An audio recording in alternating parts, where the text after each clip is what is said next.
299 রাঙামাটি আসনের returning officer হিসেবে আপনাদের কাছে আমার বিনীতভাবে অনুরোধ, আমরা সুষ্ঠু নিরপেক্ষ একটা নির্বাচন করব, অংশগ্রহণমূলক। রাঙামাটি 299 আসনে 7 প্রার্থীর লড়াই, ভোট 12 ফেব্রুয়ারি। বিস্তারিত দেখুন কামরুল ইসলামের প্রতিবেদনে। আসন্ন ত্রয়োদশ জাতীয় সংসদ নির্বাচনকে সামনে রেখে রাঙামাটি 299 আসনে প্রতিদ্বন্দ্বী প্রার্থীদের মাঝে প্রতীক বরাদ্দ সম্পন্ন হয়েছে। 21 জানুয়ারি বুধবার সকাল 11টায় রাঙামাটি জেলা রিটার্নিং অফিসারের কার্যালয়ে আনুষ্ঠানিকভাবে এই প্রতীক বরাদ্দ দেওয়া হয়।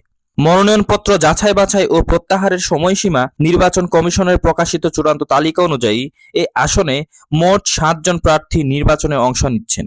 বিএনপি, জাতীয় পার্টি, ইসলামী আন্দোলন বাংলাদেশ সহ বিভিন্ন রাজনৈতিক দলের পাশাপাশি একজন স্বতন্ত্র প্রার্থীও নির্বাচনী মাঠে রয়েছেন।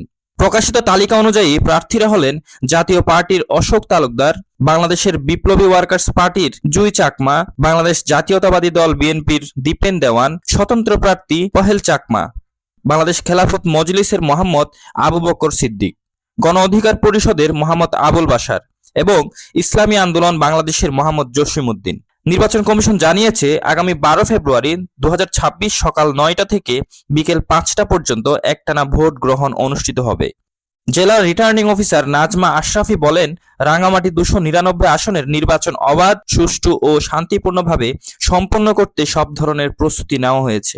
আইন শৃঙ্খলা বাহিনী সহ সংশ্লিষ্ট দপ্তরগুলোকে প্রয়োজনীয় নির্দেশনা দেওয়া হয়েছে। তিনি আরো জানান, নির্বাচনী আচরণবিধি মেনে চলতে সব প্রার্থী ও তাদের সমর্থকদের প্রতি আহ্বান জানানো হয়েছে।